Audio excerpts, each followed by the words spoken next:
Hi there, it's Woody here for the Wednesdays Insider Edition. Now, normally it's Greg that tends to lead it on Wednesdays, but we've got a bit of a special week this week, and we're focusing on a market which it's been all the rage to go cryptocurrencies and small caps and all this sort of thing. But we tend to we pay big attention to what's happening in the gold market, and lots been happening lately. We've got an event called the Gold Digger Summit at the end of the week. It's going to be published tomorrow with myself and our gold expert, Brian Chu, who is on camera today. Brian, how are you doing, mate? I'm doing well, Woody, and hello to the viewers. I look forward to meeting some of you, and I hope that you've actually signed up because the event is launching tomorrow night at 7 p.m. Sydney time. And we're going to be providing plenty of links and opportunities for people to do that. But I also wanted to get my old good friend Nick Hubble on board. Nick, how you doing, mate? You're over in Tokyo still, or Japan? Yeah. Sorry. That's right, doing well, and I'm excited to have a chat about gold. Yeah. So as we know, Brian, you are a Gold Stock Pro. That's your premier gold stock trading service in Australia. Nick, you kind of publish a similar service, but in the UK, don't you? So I thought it'd be good to get your thoughts on. But let's start with the current, what's gone on in the last couple of days. Gold has been a bit volatile this year. It started in January, it had a bit of a bear market, and now it's resurging again just in the last couple of days. Perhaps we can start by explaining what's been going on. What's your take, Brian? Well, if you look at the price of gold since, I'd say, we had the low in March the 5th, and afterwards, we saw the price actually rally to a certain, from about 2,200 Australian dollars an ounce to about 24.50 in late May. Now, normally, I would have expected that you'd see a small sell-off in June, and then we're off to the races when it comes to the Northern Hemisphere summer. But that didn't happen because in the June Federal Reserve meeting, they actually talked about how there is a possibility that inflation needs to be put under control, and the Federal Reserve would taper their purchases and raise interest rates, not this year, but 2023. Now, the way the media talks about it, it makes it sound like, oh, they're going to raise rates soon, but in 2 years' time. The market's reaction was, let's sell gold because they're talking about tapering again. So we had a huge sell-off in June, and the price of gold in Australian dollar terms fell to about 2,300, if I remember correctly. Gold stocks themselves got pounded very heavily, and it pretty much put everything out of whack as basically what 2021 has been. Most things are not really making much sense. In July, there was a slight recovery in the price of gold. And in August, we saw gold again sell down on the 8th of August in America, like in US trading, when the Bureau of Labor Statistics jobs data came out. And they printed, if I remember right, 943,000 jobs against the consensus estimate of 856,000. So that again brought to light the possibility that the Federal Reserve might taper or reduce purchases of mortgage-backed securities to bring in more liquidity in the market. Gold sold down from. Now, US dollars an ounce, it was down about $50 an ounce on Friday.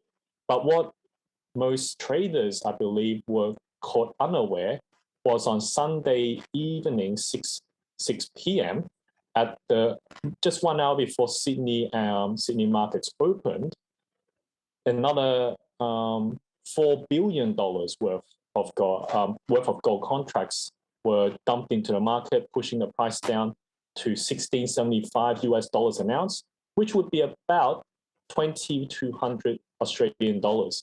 That was quite a freak show, if I remember, but if I could say so myself. We've seen gold for $100 to $150 in the space of 2 days, probably 3 times in the last 10 years. And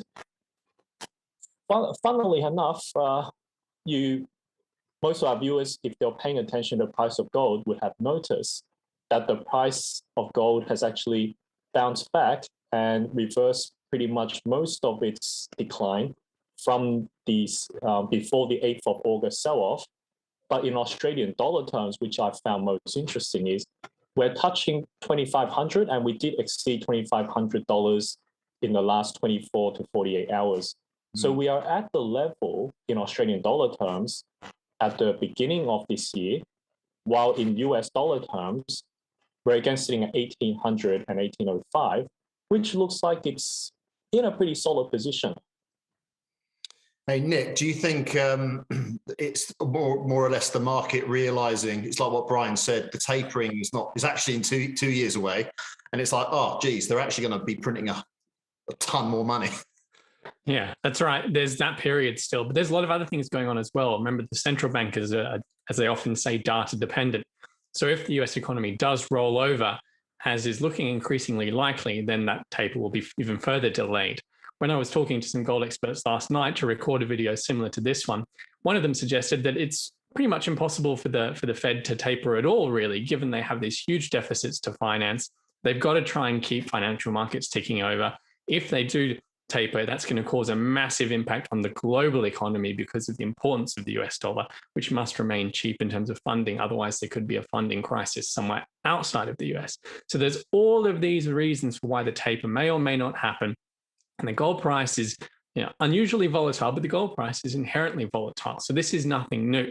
The most important factor for me, for gold investors, especially over the medium term right now, that I think they should be paying attention to is that gold can outperform dramatically during a period of interest rates rising, or a taper if you prefer. And that happens because the central bankers can be behind the curve. They can tighten monetary policy so slowly that actually inflation in the economy is booming so fast that once you balance those two factors out, the monetary policy tightening is not actually tightening. The inflation is outdoing that tightening effect. And that's the period when gold really booms, when inflation is rising faster than monetary policy is being tightened. And that is what I expect now for all sorts of reasons. I think that the central bankers will be behind the curve again. It looks like you agree with that statement, Brian. Yeah, actually, there was an interesting statement that Nick also pointed out, is that gold is inherently volatile. And I thought I might add to it is that gold itself, I mean, almost everything currently is priced using the US dollars because it's a reserve currency. And so therefore, when you have a measure which keeps changing because central banks keep creating currency, you are effectively using a ruler that would be 30 centimeters right now, and in 5 minutes' time, it's 33 centimeters. But in an hour's time, it could be 39 centimeters. So everything looks like it's volatile, but it's the measure that is the problem. And gold itself, Warren Buffett is correct on a number of things, and this one is one. I personally admit that Warren Buffett has a number of things that he's got quite wrong, especially when it comes to gold. But gold does nothing except it looks at you. That's correct. And the only reason why gold price is moving is because the US dollar is unstable, and therefore everything looks volatile in relative terms to it. Do you think this is like a symptom of the end game of the current financial system? And I know that's probably a bigger question for this conversation because we're really focusing on the opportunity in gold, but it's just an interesting one that I thought of as you were talking. I'll probably keep this one short. I believe that because we could go on for a long time, and I'm sure Nick will have plenty of thoughts as well.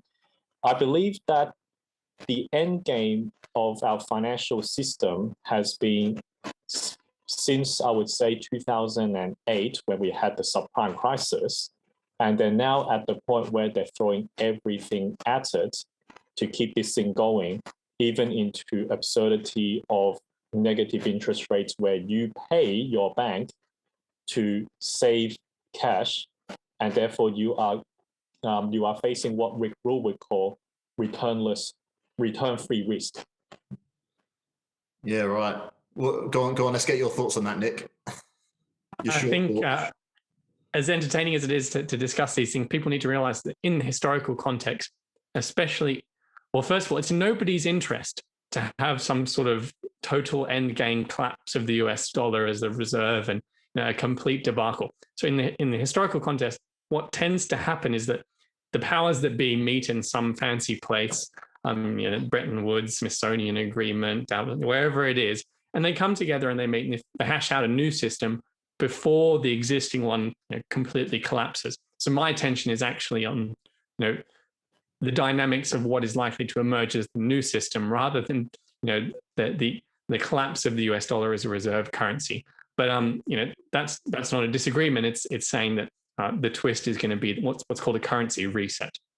But gold is likely to be very important regardless, isn't it? I mean, what was that? What's that? It's a bit of a cliche now, but I know you could buy a suit with a certain amount of gold in Roman times, and you'll probably be able to buy the same suit now. And in that time, there's been hugely different currencies and all that sort of thing going on. So, well, let's bring it back to the opportunity of today then, because what you mentioned the last time there was a big financial agreement. I mean, I think that was in the era of around the Great Depression, right? And the one in that turmoil, the one thing that did really well in the stock market was the gold miners. So you got the companies that are digging, exploring, and searching for gold and bringing it to market.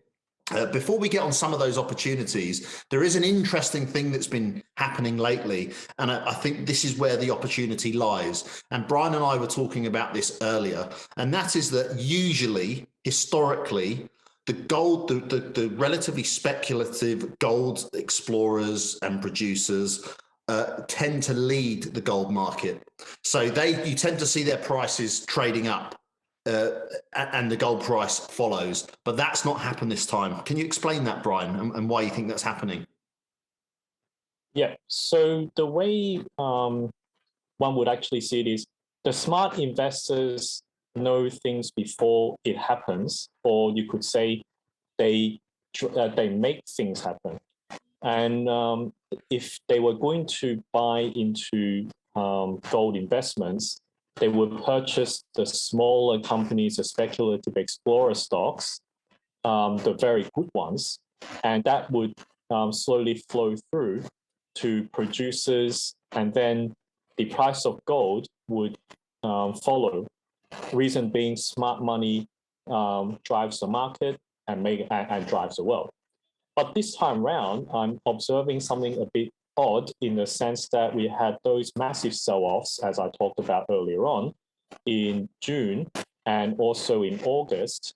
And having put into the context since around October last year, when we had the peak in the price of gold stocks in general, we had a protracted decline.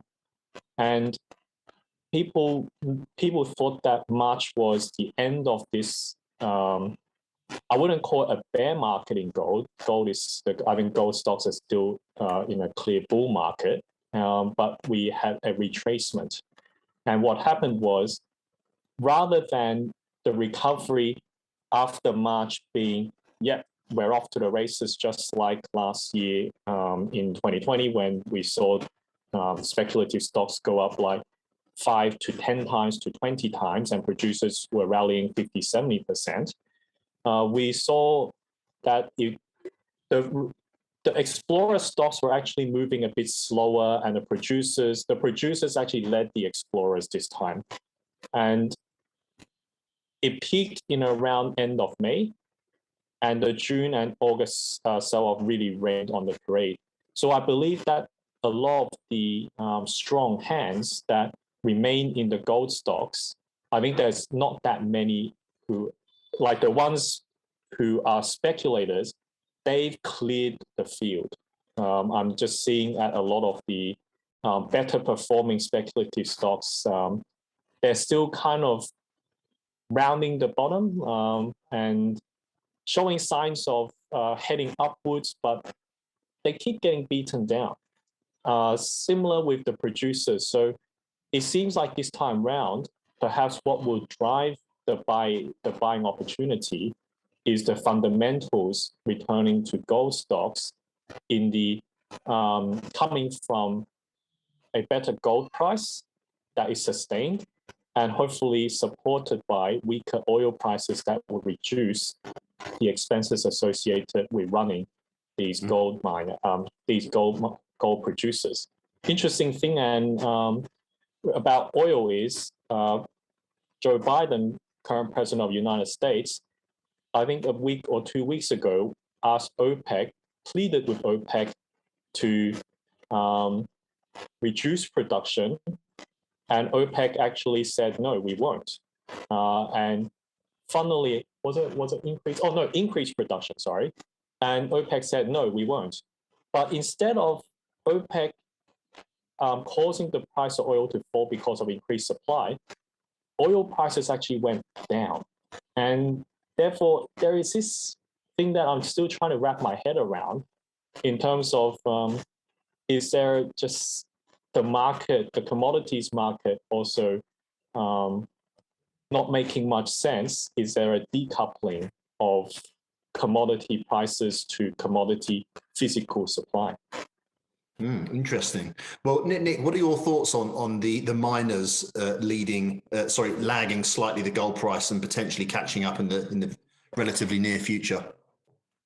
I think part of that story is actually rising costs for the gold miners. So I've noticed over the last few quarters on their quarterly reports that their costs are rising because, as Brian mentioned, the oil prices had gone up a lot, but also the disruption from COVID, wage issues, a lot of political disruption, especially in places like Brazil. And that really, I think, had an impact in, just as the wider economy was struggling with those issues.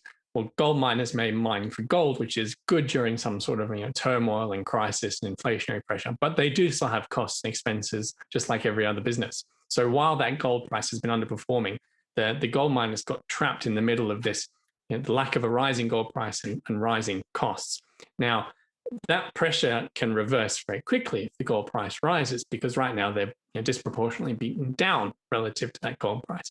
So it's like generating pressure that eventually is going to reverse and increase the size of that opportunity.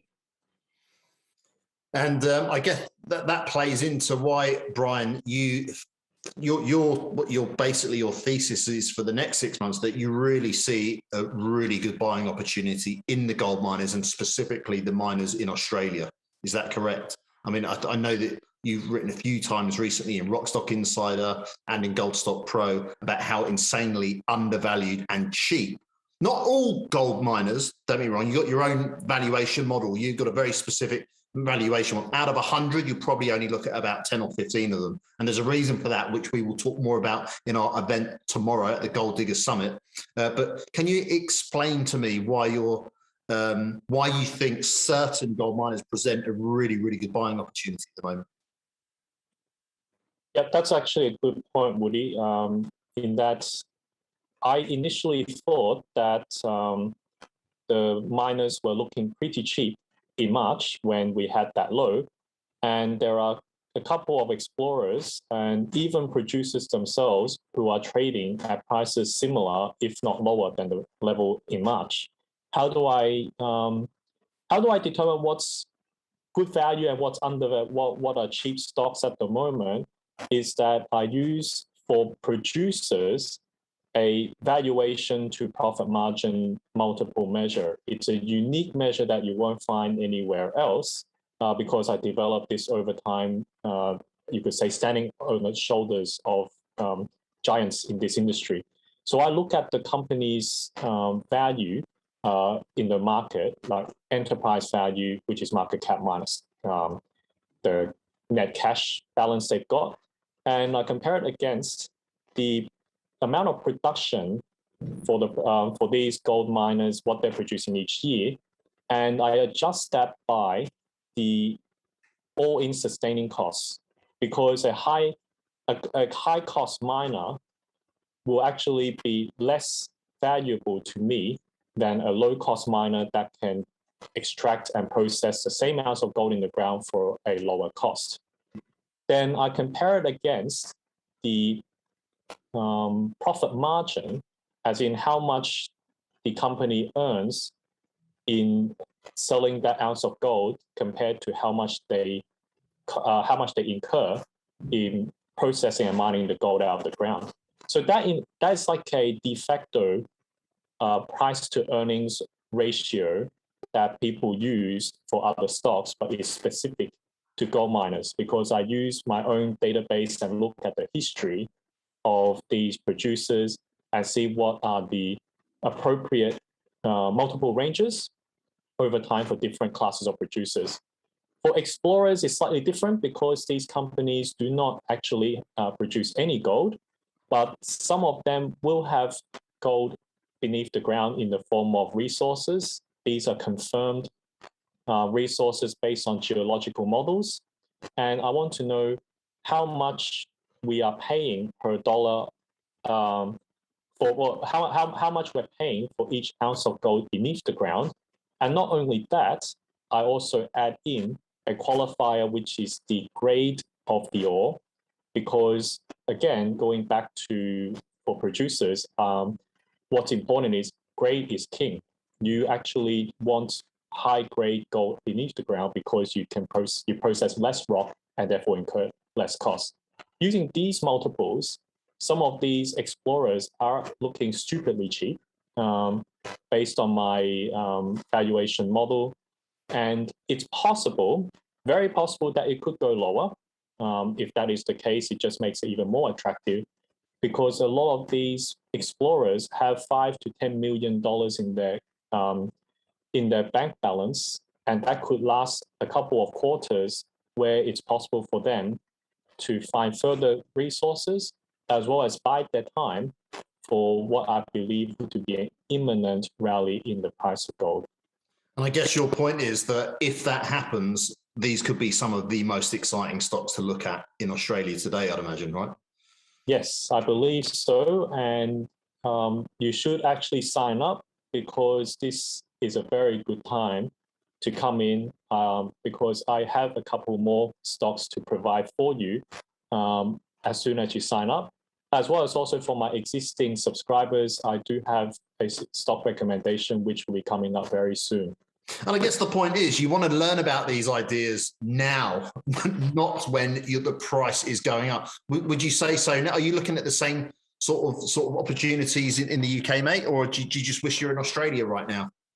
Yeah, no, I recommend stocks in the Australian market as well.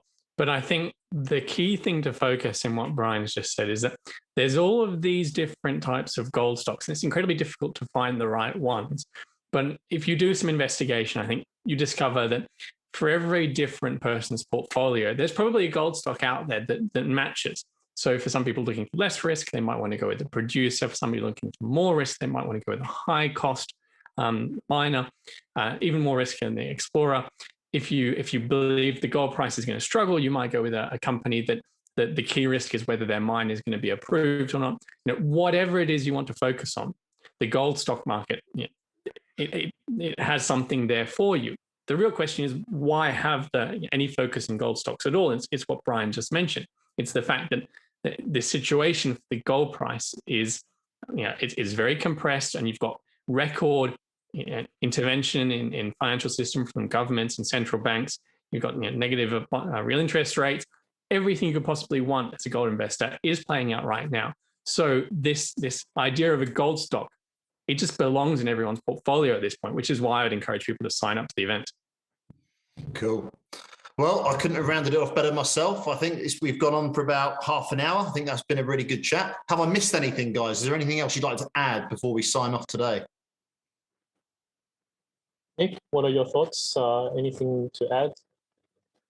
I've noticed over the last few, I think, days or possibly weeks that the people that usually are talking about gold all the time have gone very quiet. And I think that's a huge indicator, a huge sentiment indicator that now's the time to buy.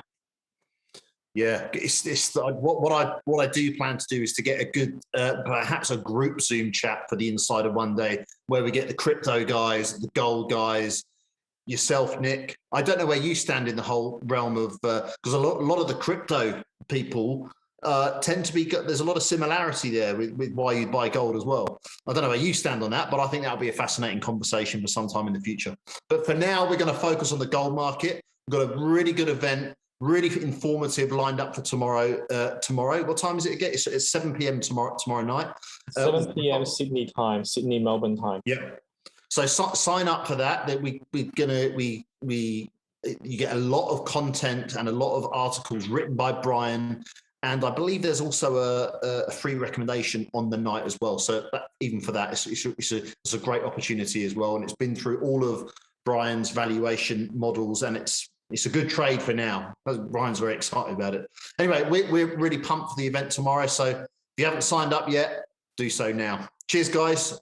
Nick, thanks, mate, for joining us. And Brian, thanks, mate, as well. Cheers.